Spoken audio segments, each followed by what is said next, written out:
Montana Territory, November 1947, when Tony Weicker dragged a 20-foot Quonset hut up the frozen trail to his homestead. Every man at the trading post thought he'd lost his mind. This corrugated metal shell, war surplus from a disbanded army depot, wasn't meant for living. It was meant for storage, for machinery, for anything but wrapping around a log cabin like some bizarre second skin. But Weicker wasn't just building a strange addition. He was building something no one in Flathead County had ever seen before, a cabin inside a shield. And when the winter of 47 to 48 hit, with temperatures that froze livestock standing up, that crazy metal shell would prove to be the difference between survival and surrender. What did this Montana homesteader understand about heat loss that every experienced builder in the valley had missed? If you want to learn one frontier heating technique every week that actually worked when lives depended on it, hit that subscribe button right now and drop a comment telling us where you're watching from. Because this story proves that the coldest places often breed the smartest solutions. Tony Weicker wasn't trying to revolutionize anything. He was an 18-year-old former Army engineer who had taken his discharge pay and bought 160 acres of pine and stone, 8 miles south of Kalispell. The cabin he built that first summer was solid, 12-inch spruce logs, a fieldstone foundation, and a steep pitched roof that shed snow clean. By frontier standards, it was more than respectable. But respectability doesn't keep you warm at 4,000 feet when the wind comes screaming down from Glacier National Park. His first winter, 1946 to 1947, taught him a brutal truth. A tight cabin is a myth. Wind found every single seam. Cold radiated through the logs like they were made of paper. He burned through 4 cords of pine in January alone, feeding a firebox every 3 hours, and still woke up to frost on the inside walls. His daughters, Ruth, age 7, and Clara, age 5, slept in their coats. His wife, Margaret, stuffed rags along the baseboards every evening, only to find them frozen stiff by morning. On good days, the cabin hovered around 45 degrees Fahrenheit. The problem wasn't the construction. The problem was physics. Wind doesn't just chill the air. It strips heat directly from walls through something called convective cooling. Every gust hitting those spruce logs pulled thermal energy straight out, faster than his firebox could replace it. And in the Flathead Valley, positioned like a funnel between mountain ranges, the wind never, ever stopped. Weicker knew this. He'd spent 2 years as a combat engineer in the Aleutian Islands, building Quonset barracks on permafrost. Those metal shells could hold 60 to 65 degrees with just a single oil stove. Not because metal insulates, it absolutely doesn't, but because the enclosed shape eliminated wind, creating an environment where heat couldn't escape as fast as it was generated. That thought nagged at him through the spring of 1947. When October came and the Army depot in Great Falls liquidated its war surplus, he saw his chance. Quonset huts, 20 feet wide and 48 feet long, were selling for $75 each. He bought one, hauled it home in sections, and people stared. His plan was simple: erect the Quonset hut completely over the existing cabin, leaving a 2-foot air gap on all sides. The hut would block the wind before it ever touched the logs. The air gap would act as a buffer zone, where air couldn't move freely or form those heat-stripping convective currents. It was improvisation born from pure desperation. He didn't call it thermal envelope design. He just looked at his shivering daughters and thought, what if I stop the wind before it even reaches the cabin? By late October, it stood curved, steel ribs arched over the cabin like a giant rib cage, bolted to a timber frame, keeping the metal exactly 24 inches from the log walls. He cut ventilation gaps to prevent moisture buildup. The chimney penetrated both structures through a double flash collar. He even built an airlock entry with 2 separate doors. From the outside, it looked like a barn had eaten a house. From inside, standing in the dim corridor between the cabin and the metal shell, Margaret thought it looked insane. "Tony," she said quietly, "people are going to think we've lost our minds." "Let them," he replied. "I'm not trying to impress anyone. I'm trying to keep my family warm." The physics of what Weicker built is actually straightforward, even though it defied every convention of frontier construction. Traditional cabins lose heat through 3 mechanisms working at the same time. Conduction is heat moving through solid materials. Convection is when air currents strip warmth from surfaces, and radiation is infrared energy escaping into the cold, empty space above. A log cabin bleeds heat through all 3 pathways at once. Wind makes convection worse. Thin walls increase conduction, and clear night skies pull radiant heat straight out. The Waker Quonset cabin system was designed to fight all three. The key was a 24-inch air gap between the original cabin wall and a new outer metal shell. This gap acted as a powerful convection barrier. The air trapped in that corridor couldn't move freely or form the rolling currents that steal heat. Instead, it sat relatively still, stratified by temperature, just like the dead air in a double-pane window. Still air is a fantastic insulator. In fact, air moving at 40 miles per hour strips heat 20 times faster than still air at the same temperature. By stopping that movement, Waker cut his convective heat loss by an estimated 90%. The Quonset shell itself blocked the wind entirely. Montana winters are no joke. With winds regularly hitting 60 miles per hour and gusts over 80, that kind of velocity scours heat off a structure like sandpaper. The curved steel shell absorbed that impact, deflecting wind over and around the cabin. By the time any air reached the logs, it had been filtered through vents and slowed by the gap, moving at maybe 5 miles per hour at most, effectively still. The metal shell also fought radiation. At night, a warm building naturally radiates infrared energy outward. In a normal cabin, that heat just escapes into space. But the steel shell intercepted some of that energy and reflected it back toward the cabin. It wasn't a perfect mirror, but it was far better than the open sky, cutting radiant heat loss by another 10 to 15%. The construction was surprisingly deliberate. Waker used simple pine posts as spacers every 6 feet, mounting the Quonset ribs to a timber frame on top. The corrugated panels were bolted on with generous overlaps and sealed with tar paper. But ventilation was critical to making it all work. He cut 4 small vents near the foundation and 2 ridge vents at the peak. This allowed just enough airflow to prevent condensation without creating drafts. The air inside the gap would exchange itself only once every 8 to 12 hours, slow enough to retain heat, but fast enough to stay dry. The total cost was under $120, a small price for a revolutionary idea. Visually, it was strange. The cabin's roofline was shadowed beneath the steel arch. The air gap was a dim corridor that smelled of spruce and cold stone. It looked like improvisation, like desperation wrapped in corrugated metal. And when the neighbors saw it, they didn't see engineering. They saw a man who was afraid to face winter like everyone else. The ridicule started before the first snow. Calvin Drecker, who ran the local sawmill, walked around the structure, shaking his head. "Tony," he said, "this looks like you're ashamed of your own house. What are you hiding from?" Waker just mumbled, "Just trying something different." Calvin Drecker snorted, "Different? That metal is going to condense every bit of moisture in the air. You'll have ice on the inside of that shell by Christmas, dripping down, rotting your logs from the outside in. Those 6 little holes won't stop it." "That's not engineering, Tony. That's wishful thinking." At the trading post, the talk was even harsher. A trapper named Graham called it a tin coffin for a coward's cabin, and the men around him laughed. They said Waker had wasted good surplus metal on wrapping a perfectly good cabin in garbage. Even the local county agent stopped by, officially concerned. "Mr. Waker," he said, "this setup isn't in any manual I've seen. That air gap could trap moisture. The metal could conduct cold inward. And if that Quonset collapses under snow load, it'll take your cabin roof with it." Waker just listened, nodded, and kept working, confident in his design. But the harshest comment came from his own brother. In mid-November, a carpenter named William drove down to see what his friend Tony Waker had done. He stood silently in the yard for 5 minutes, then turned to Tony with a look of pity. "You know what this looks like," he said. "It looks like you don't trust your own work. Like the cabin you built isn't good enough, so you had to hide it inside this metal shell. People are going to think you're either scared or incompetent. Maybe both." Tony kept his voice level. "I'm not trying to impress anyone. I'm trying to keep my family warm without burning 6 cords of wood before March." William just sighed. "There's warm, and there's practical."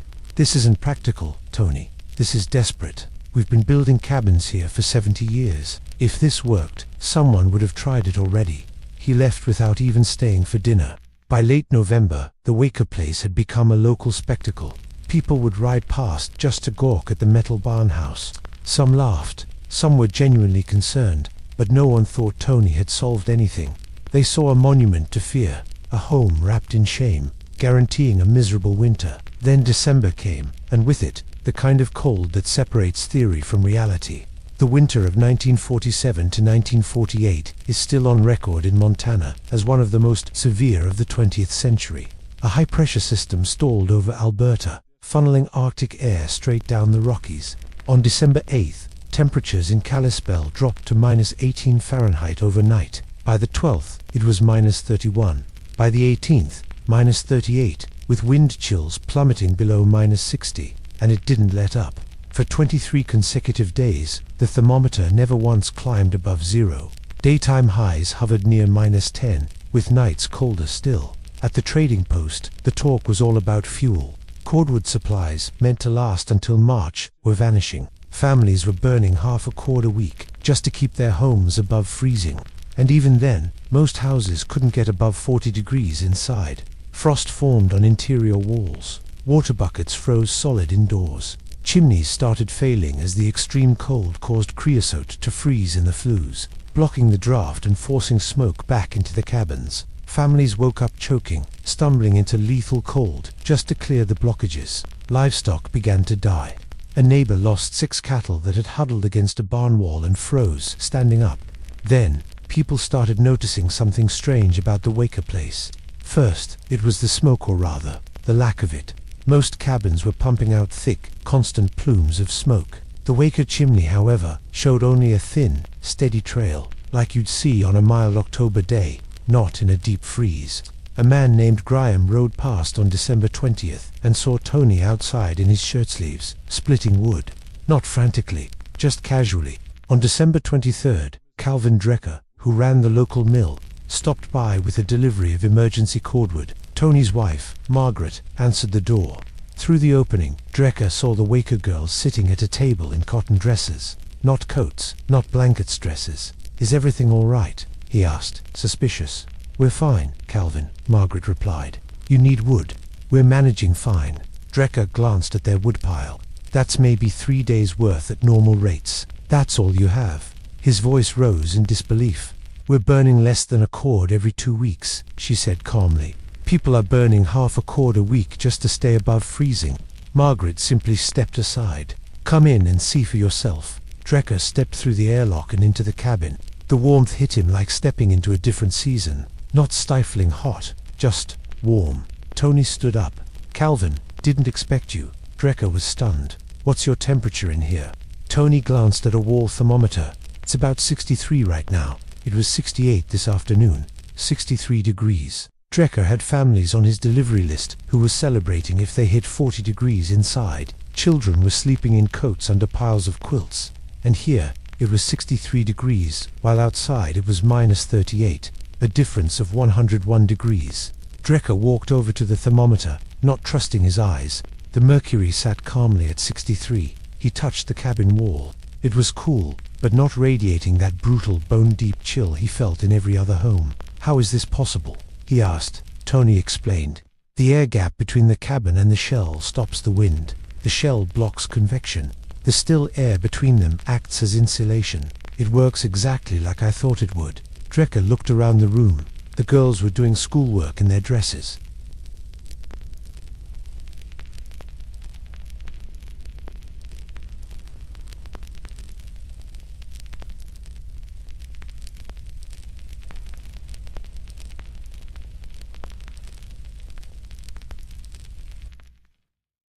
How? That's the story of the Waker cabin, a mystery that baffled an entire valley.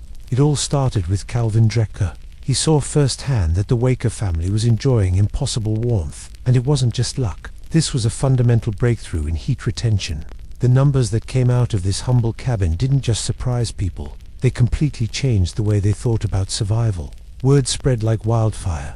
By December 26th, Calvin had told 6 people. By the 28th, half the valley knew something extraordinary was happening just south of Kalispell. By New Year's Day, skeptical men were trekking through the snow just to witness it for themselves. They arrived doubting, and they left in stunned silence. The first official proof came from County Extension Agent Pollard, the very man who had predicted the system would fail. On January 2nd, he showed up with a calibrated official-grade thermometer, determined to expose this as an exaggeration. The temperature outside was a brutal -35 degrees Fahrenheit. He stepped inside and watched his instrument. After 20 minutes, it read 64 degrees, a 19-degree difference. He checked it 3 times, measuring every corner. The coldest spot was 58 degrees. The average was 63, all while using what he estimated to be just 1/5 of the wood a normal cabin would burn. He looked at the cabin's builder, Tony, and admitted, "I was wrong. Completely wrong." The story gets even more dramatic when you look at the neighbors. The Colby Ranch, 2 miles away, was burning through 2 cords of wood a month just to keep their home at a chilly 42 degrees. The family had to abandon their bedrooms and sleep huddled in the main room. Meanwhile, the Waker cabin, with similar square footage, was using less than 1 cord a month and staying at a comfortable 63 degrees. That's 62% less wood for a home that was 21 degrees warmer. But the most powerful comparison came from Tony's own brother, William, a professional carpenter who had initially called the system desperate. His own well-built, modern cabin in Whitefish burned nearly 2 cords of wood a month to maintain an average of 48 degrees. When he visited Tony on January 10th, the difference was undeniable. William's cabin 1.8 cords for 48 degrees. Tony's cabin 0.75 cords for 63 degrees. This wasn't a small improvement. It was a revolution. William sat at Tony's table in his shirt sleeves, watching his nieces play on the floor in light dresses. The math was clear. Tony's system was holding about 55 degrees more warmth than an average cabin under the exact same brutal conditions. That 55-degree difference was the gap between shivering to survive and actually living. "How long does it hold heat after the fire goes out?" William asked. Tony replied that he hadn't even needed to test it. If he banked the coals at night, they'd wake up 8 hours later to a room that was still 58 degrees. William knew what this meant. In his own home, if the fire died, the temperature would plummet to near freezing in just 4 hours. The Waker cabin's unique design was acting like a thermal battery, absorbing heat and releasing it slowly, even without a roaring fire. Tony's meticulous logbook proved it. During the peak of the cold, he was on track to use less than 1 cord of wood for the entire month. A standard cabin would burn through 2.5 to 3 cords in the same period. The system was using about 1/3 of the fuel while maintaining temperatures 20 to 25 degrees higher than anyone else. But the real story wasn't just in the numbers. It was in the livable hours. In most cabins, mornings were a frantic, cold rush to restart the fire. But in the Waker cabin, every hour was a livable hour. The family woke up warm. They moved freely. They lived, while others merely endured. This wasn't just a better stove or thicker walls. It was a new way of thinking about shelter, a design that turned a harsh environment into a comfortable home. The rest of your day is an endurance test, spent in 45-degree air, constantly feeding the fire. Even waking up at 2 a.m. just to keep the flames from dying. This was life for homesteaders. But in the Waker cabin, something had changed. Children did their schoolwork without shivering. Margaret, Tony's wife, cooked and cleaned in normal clothes. Tony could read in the evening without being glued to the firebox. They slept through the night, no longer woken by crying children or frost forming on the walls above their heads. Their new system had turned a brutal winter into just winter. By mid-January, as temperatures climbed to a balmy 10 degrees, the proof was undeniable. The Waker's Quonset hut over cabin system wasn't just a quirky experiment. It was a complete reimagining of how to build for the frontier, proven under the harshest conditions anyone could remember. When a group of local builders stood inside Tony's cozy cabin, one of them, Calvin Drecker, put it bluntly, "We've been doing this wrong for 70 years.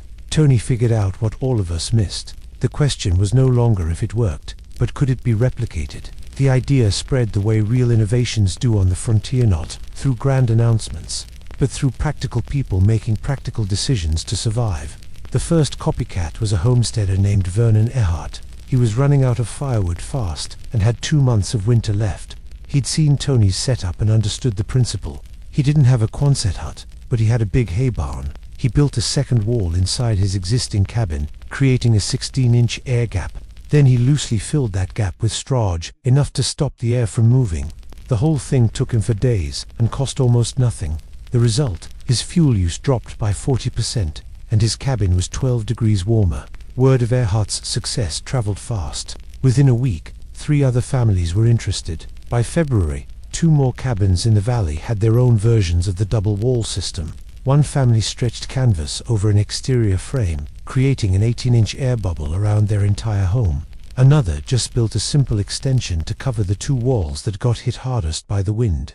Neither was as effective as Tony's full Quonset shell, but the improvements were obvious. Neighbors noticed less smoke coming from their chimneys and fewer trips to the woodpile. These homes were simply warmer, but the real boom happened in the spring, when people had time to build properly. The army depot still had surplus Quonset huts for sale. By April of 1948, 7 families had bought them specifically to copy Tony's design. By summer, that number was 12. Some built new cabins from scratch inside the metal shells. Others, like Tony, retrofitted their existing homes. The county extension agent, who had been skeptical before, quietly started recommending the idea to homesteaders. He even published a small technical note about the system, confirming its fuel savings and temperature improvements under extreme conditions. He didn't apologize for his earlier doubts that was the frontier way, but he made sure the information was there for anyone who needed it. By the next winter, the landscape of the valley had visibly changed. 19 cabins had some form of double wall or external shell system. Not all used Quonset huts. Some used pole barn construction. Some simply extended their roofs. A few incredibly creative builders even stacked their firewood into a thick 24-inch outer wall, which served as both insulation and their future fuel supply. The variations were ingenious, each one adapted to the builder's resources and location, but they all stemmed from that one simple, powerful insight Tony Weicker had.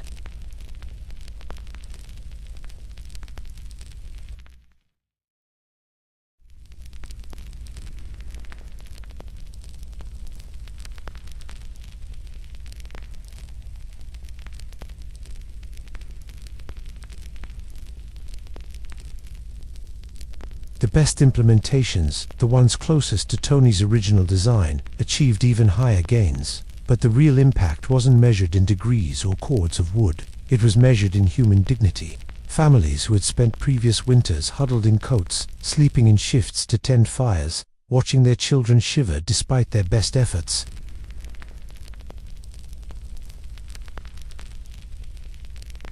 They read by lamplight without blankets wrapped around their shoulders. Children played indoors without their breath fogging up the air.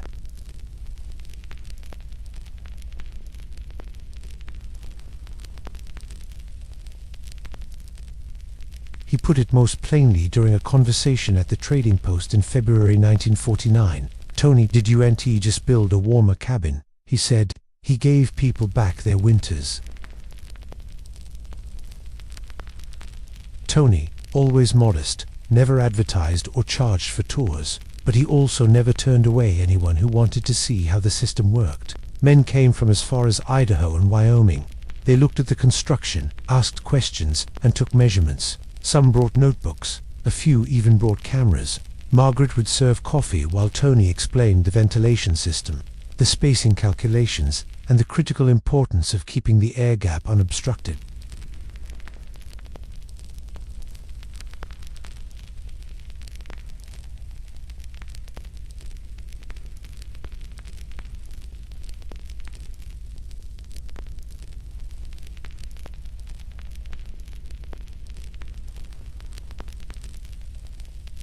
Variations began appearing in remote areas of Idaho, western Wyoming, and even parts of Alaska where military surplus was available. The specific implementation changed, of course. Different regions had access to different materials. Different climates required different gap widths. But the core physics remained constant. It never became a standard in the way that, say, a particular nail size is standard. But in remote, wind-blasted locations, the double wall approach became common enough that it stopped being noteworthy. It was just one more proven and practical technique in the frontier builder's repertoire. Tony Weicker never sought recognition for what he'd built. He didn't patent the design, write articles, or travel to demonstrate the system. He just continued living in his warm cabin, raising his daughters, cutting timber for income, and answering questions when people asked. But his name became attached to the concept anyway. In builder conversations across Montana and beyond, people would reference the Weicker method or that Quonset trick from Kalispell, not because Tony promoted it, but because the results spoke louder than any marketing ever could. The brutal winter of 1947 to 1948 had tested his theory under conditions that broke conventional cabins and froze livestock standing in the fields. His cabin had held steady, approximately 55 degrees warmer than neighboring cabins, while using only a fraction of the fuel. It turned brutal cold into livable comfort. The mockery had lasted 3 months. The validation would last for generations, because Tony Weicker understood something fundamental that most builders had forgotten. The frontier doesn't reward stubbornness or tradition. It rewards what works. And what worked what actually kept families warm when thermometers plunged to -40 and wind screamed through the mountain passes was stopping heat loss before it even started. Not with thicker walls, not with bigger fires, but with a smarter design that respected the physics of convection, radiation, and wind. The old-timers who laughed at the tin coffin lived long enough to see their own grandchildren build cabins inside, Quonset shells, pole barns, and other double-wall structures. Some of them admitted they'd been wrong. Most just quietly adopted the improvements and moved on. And that's how real wisdom spreads on the frontier. Not through apologies or dramatic reversals, but through the silent acceptance that better methods deserve to replace worse ones, regardless of who figured them out first. The original Tony Weicker Quonset shell still stands today, though the family moved to town in 1962 when the girls went to college.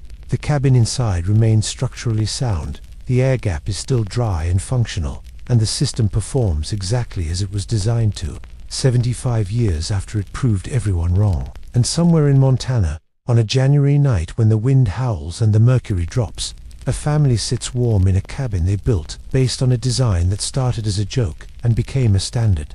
Drop a comment below and let me know where you're watching from and what's the coldest winter you've ever faced. Hit that subscribe button for one proven frontier technique every week, and hit the like button if this story changed how you think about heating and survival, because the wisest solutions often come from the people everyone thought were crazy.